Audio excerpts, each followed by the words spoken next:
Doctor Yunus চলে যাচ্ছেন, this is true.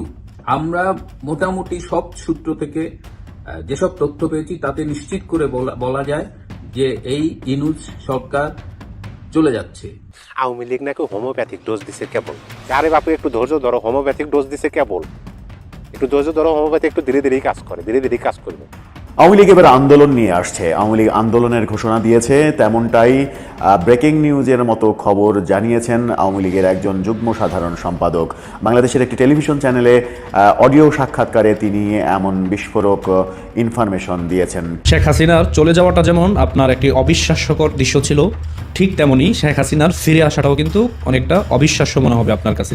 শপথের পরেই বাংলাদেশের সঙ্গে সবচেয়ে বড় চুক্তিটি করে বসলেন ট্রাম্প। নানান মহল বলছে বন্ধু মোদিকে ভুলে এবার বাংলাদেশকে কাছে টানতে চান ট্রাম্প। কর্মজীবী মানুষ, তৃণমূলের মানুষ এবং কৃষকের স্বার্থ আজ সংরক্ষিত হচ্ছে। এরাই দেশরত্ন শেখ হাসিনাকে মর্যাদার সঙ্গে বাংলাদেশে ফিরিয়ে আনবে। বীরের বেশে ফিরবেন তিনি। ফেব্রুয়ারি মাসেই সরকার পতন আন্দোলনের ডাক দিলেন আফম বাহাউদ্দিন নাসিম। ফেব্রুয়ারিতে নতুন খেলা শুরু হবে বিএনপি এবং ছাত্রদের, এবং এইটা থেকে ফায়দা নিতে পারে আওয়ামী লীগ। সুইজারল্যান্ড থেকে আজ দেশে ফিরছেন অন্তর্বর্তী সরকারের প্রধান উপদেষ্টা অধ্যাপক ডক্টর মোহাম্মদ ইউনুস। প্রধান উপদেষ্টা প্রেস উইং সূত্রে তথ্য জানা গেছে। মোহাম্মদ ইউনুস চেয়ারে বসার কোনো অধিকার নেই। তিনি কোনো নেতা নন, কোনো রাজনৈতিক ব্যক্তিত্ব নন। ইউনুসের উচিত পদত্যাগ করা এবং আওয়ামী লীগ সহ সকল রাজনৈতিক দলকে নির্বাচনে লড়াই করার সুযোগ দিয়ে গণতন্ত্র পুনরুদ্ধার করতে দেয়া, এটাই একমাত্র উপায়। 5 আগস্ট গণ অভ্যুত্থানের দিন এবং তার আগে সেনাপ্রধান কাদের পক্ষে কাজ করেছেন, সেনাবাহিনী কাদের পক্ষে ছিল, সেসব বিষয়ে অনেকদিন পর হলেও মুখ খুলেছেন আওয়ামী সরকারের শীর্ষস্থানীয় সাবেক স্বরাষ্ট্রমন্ত্রী আসাদুজ্জামান খান কামাল। মোহাম্মদ ইউনুসের পদত্যাগ, দেশে ফেরা না ফেরা, এমন গুজবে কার লাভ কার ক্ষতি। আসসালামু আলাইকুম প্রিয় দর্শক, বর্তমান সময়ের বাংলাদেশের রাজনৈতিক প্রেক্ষাপট বা রাজনৈতিক পরিস্থিতির উপর বিশ্লেষণ করে আপনাদের সামনে কিছু গুরুত্বপূর্ণ টপিকস নিয়ে হাজির হয়েছি।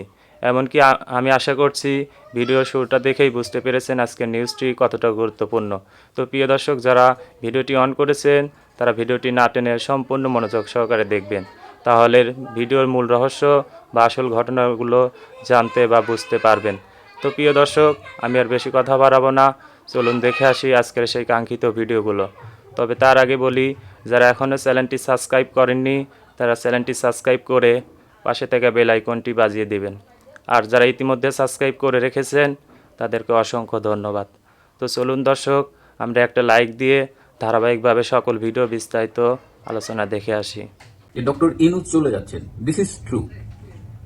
আমরা মোটামুটি সব সূত্র থেকে যেসব তথ্য পেয়েছি তাতে নিশ্চিত করে বলা যায় ইনুস সরকার চলে যাচ্ছে। তাদের প্রস্থানের ব্যাপারে সিদ্ধান্ত চূড়ান্ত হয়েছে। এখন বিষয়টা হলো যে তারা কবে যাবে। আজকে আমি কথা বলেছি ডক্টর ইনুসের সাথে ঘনিষ্ঠভাবে সম্পৃক্ত একজনের সাথে, যিনি জুলাই আগস্টের টোটাল মুভমেন্টের সাথে ইনভলভ ছিলেন। তিনি আমাকে বললেন যে খুব তাড়াতাড়ি চলে যাবেন, এবং তিনি আমাকে এটাও বললেন যে এমনও হতে পারে যে রোববারেই তিনি নাই, মানে আর 2 দিনের মধ্যেই তিনি বিদায় নিচ্ছেন। তিনি বোঝাতে চেয়েছেন যে ইনুস স্যার কত দ্রুত চলে যাবেন, সেটাই আর কি। তো আরেকটি সূত্র থেকে আমি জেনেছি যে 31শে জানুয়ারির মধ্যেই ডক্টর ইনুসের প্রস্থান নিশ্চিত, তিনি চলে যাবেন। এইখানে কিছু কথা আছে আমার, যেমন ডক্টর ইনুস এই মুহূর্তে সুইজারল্যান্ডে সফর করছেন এবং আগামীকাল তার দেশে ফেরার কথা। ডক্টর ইনুস কিন্তু ফিরতে চাননি। তিনিও বুঝে গেছেন যে তিনি দেশ চালাতে পারছেন না, তাকে মানে যেখানেই হাত দিচ্ছেন তার মানে ব্যর্থতার তালিকা এত দীর্ঘ হয়ে গেছে যে এখন he is no more wanted here, এমন একটা অবস্থা। সেটা বুঝে তিনি ফিরতে চাননি, কিন্তু তাকে দেশে ফেরানো হচ্ছে, কারণ তিনি না ফিরলে আরো কেওয়াস তৈরি হবে। সুতরাং আগামীকাল তার ফেরার কথা, আমরা ধারণা করছি যে তিনি ফিরে আসবেন। 31শে জানুয়ারির মধ্যে তার চলে যাওয়ার ব্যাপারে সব মহল, আমাদের বাংলাদেশের বর্তমান রাজনীতিতে যেসব ন্যাশনাল এবং ইন্টারন্যাশনাল স্টেক হোল্ডার্স আছে, সব মহলই কিন্তু একমত যে within 31 January Yunus will have to leave. কিন্তু 31শে জানুয়ারির মধ্যে খুনি ইনুস যদি চলে যায় তাহলে একটা ছোট্ট শূন্যতা তৈরি হতে পারে, কারণ আপনারা জানেন যে গত 19শে জানুয়ারি সুপ্রিম কোর্টে তত্ত্বাবধায়ক সরকার সংক্রান্ত একটা রায় রিভিউ হওয়ার কথা ছিল, যেটা পিছিয়ে 9ই ফেব্রুয়ারি গিয়েছে। সুতরাং 9ই ফেব্রুয়ারি আমরা আশা করছি যে সুপ্রিম কোর্ট সংবিধানের যে তত্ত্বাবধায়ক সরকারের যে প্রভিশন ছিল, যেটা আওয়ামী লীগ সরকারের আমলে বাতিল করা হয়েছিল এবং সম্প্রতি যেটা আবার ফিরে এসেছে, তো সেই ব্যাপারে সুপ্রিম কোর্ট একটা রিভিউর প্রেক্ষিতে একটা রায় দেবেন। তো যদি তত্ত্বাবধায়ক সরকার ফিরে আসে, আমরা সেটা ধরে নিই, সেই ক্ষেত্রে একটা নতুন সরকার আসবে। সো ইনুস যদি 31-এর আগে চলে যায় এবং পরবর্তী কোর্টের রায় 9 ফেব্রুয়ারি, মানে মাঝখানে 9 দিনের একটা শূন্যতা তৈরি হতে পারে। সুতরাং কেউ কেউ চাইছেন যে ইনুস যেন 9 ফেব্রুয়ারির ওই রায় পর্যন্ত থাকে, এবং তখন যে রায় হবে, যদি তত্ত্বাবধায়ক সরকার ফিরে আসে, যেটা আমরা সবাই আশা করছি যে এই যাত্রায় তত্ত্বাবধায়ক সরকার ফিরে আসবে, তখন আরেকটা তত্ত্বাবধায়ক সরকার গঠিত হবে। ইনুসের সরকার কিন্তু তত্ত্বাবধায়ক সরকার নয়, এটা একটা অন্তর্বর্তীকালীন সরকার। এই জায়গাটাও, এই তফাৎটাও আমাদের মনে রাখতে হবে। তো নতুন যে তত্ত্বাবধায়ক সরকার আসবে, তাদের মূল এজেন্ডা হবে একটা নির্বাচন অনুষ্ঠিত করা। সো সেই সরকারটার কি ফর্মে হবে, সেখানে আমি যে সূত্র পেয়েছি তাতে 2007 সালের 1/11-এ যে আর্মি ব্যাকড একটা তত্ত্বাবধায়ক সরকার গঠিত হয়েছিল, এবারও ধারণা করা হচ্ছে ফেব্রুয়ারি মাসের এই সুপ্রিম কোর্টের রিভিউ রায়ের পরেই সেই একই কায়দায় আর্মি ব্যাকড একটা তত্ত্বাবধায়ক সরকার আসবে, এবং সেই তত্ত্বাবধায়ক সরকারের প্রধান কে হবে এটি নিয়ে পর্দার আড়ালে আলোচনা চলছে।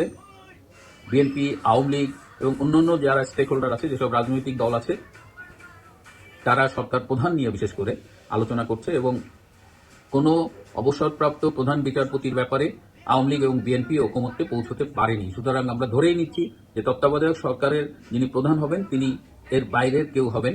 কি হতে যাচ্ছে ফেব্রুয়ারিকে টার্গেট করে অনেক কিছু হচ্ছে। আওয়ামী লীগের বড় পরিকল্পনা ফাঁস করলেন আওয়ামী লীগের যুগ্ম সাধারণ সম্পাদক বাহাউদ্দিন নাসিম। সেই প্রসঙ্গে একটু পরে আসি। তার আগে জানুয়ারিতে যে ঘটনাগুলো, বিশেষ করে 20 তারিখে ডোনাল্ড ট্রাম্প শপথ নিলেন, 20 তারিখেই ডক্টর ইউনূস দেশের বাইরে চলে গেলেন, সুইজারল্যান্ডে চলে গেলেন, তার পদত্যাগপত্র ভাইরাল হয়ে গেল, উপদেষ্টারা দেশের বাইরে চলে যাচ্ছেন, এরকম নানা রকম আলোচনা, গুজব গুঞ্জনের মাঝে বাংলাদেশের বর্তমান পরিস্থিতি ভারত কেন্দ্রিক, আমেরিকা কেন্দ্রিক এরকম হচ্ছে কিনা সেটা কিন্তু একটা বড় প্রশ্ন।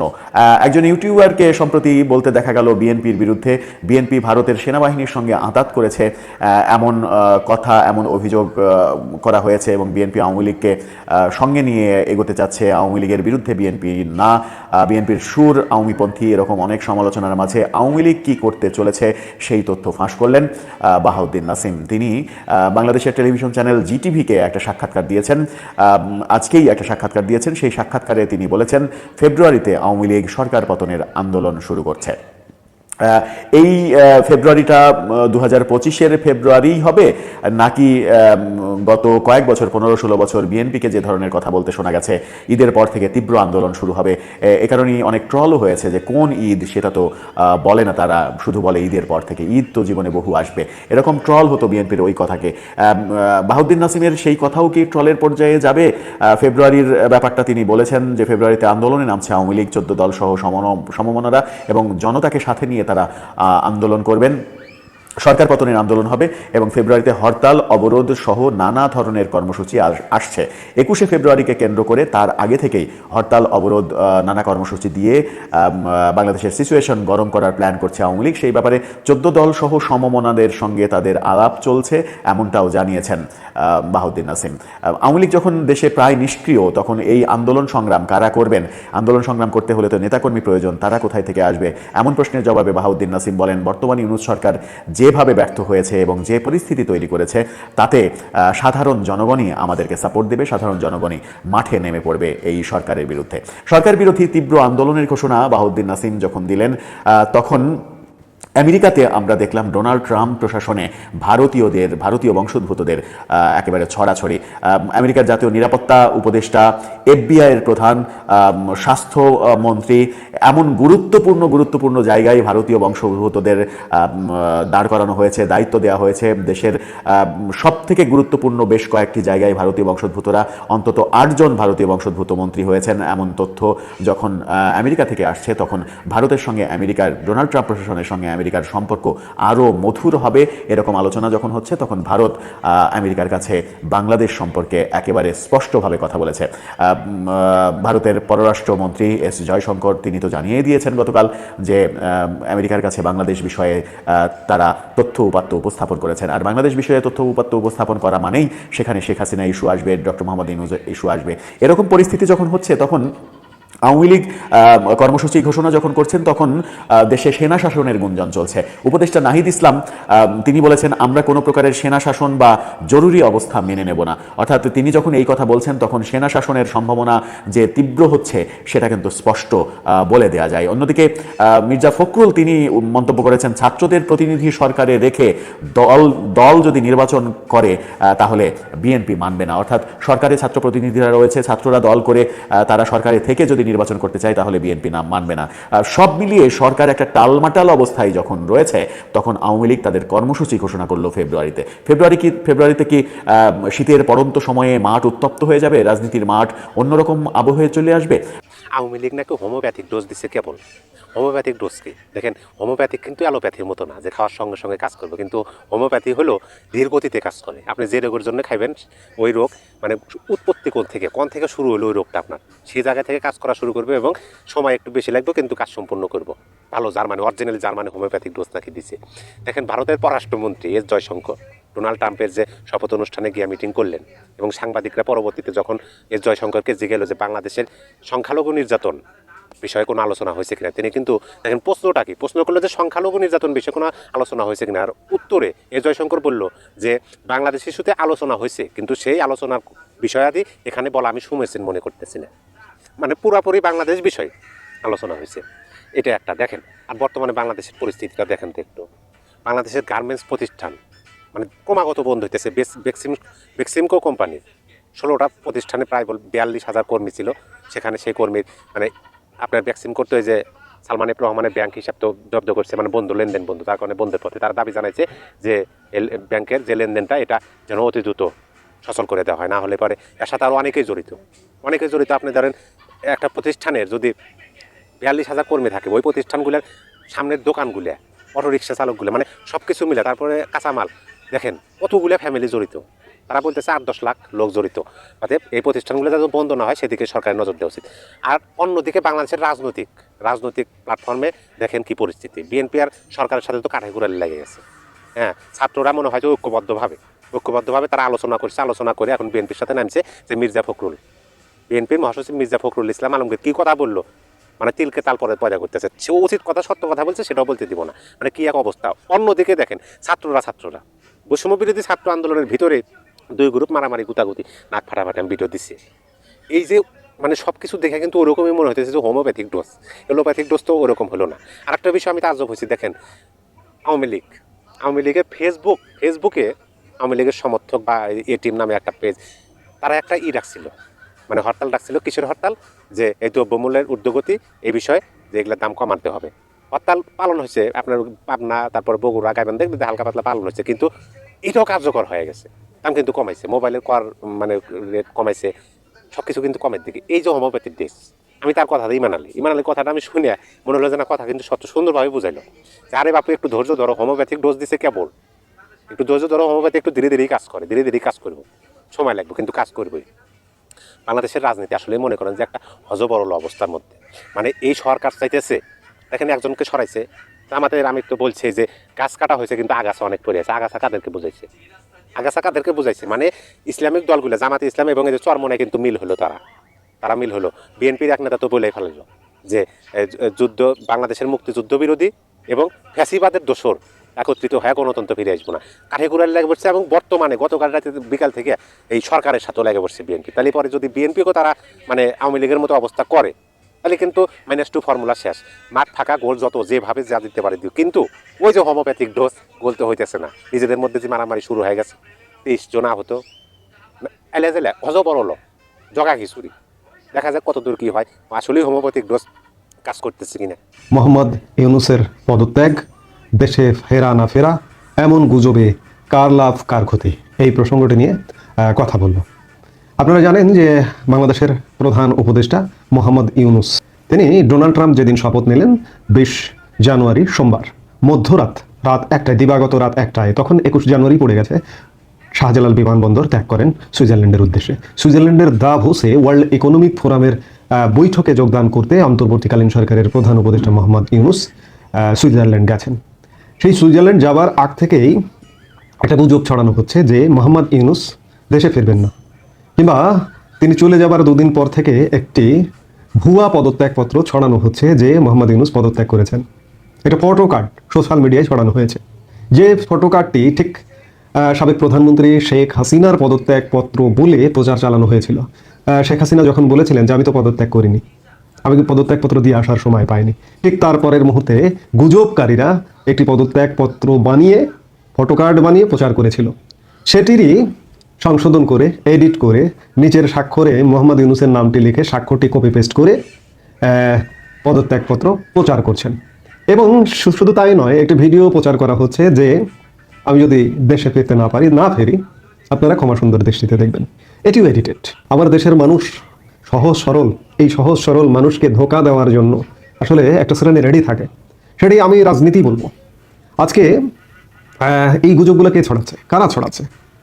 আওয়ামী লীগ যদিও দলীয়ভাবে ছড়ায়নি, দলীয়ভাবে ছড়াচ্ছে না, দলীয়ভাবে কোনো জায়গায় এমন ব্যাপার নেই, কিন্তু আওয়ামী লীগের বিরাট নেতারাও, আওয়ামী লীগ বা অঙ্গ সংগঠন বা ভ্রাতৃপ্রতিম সংগঠনের নেতারাও এমন গুজব ছড়াচ্ছেন যে ইউনূস পদত্যাগ করেছেন, ইউনূস দেশে ফিরবেন না।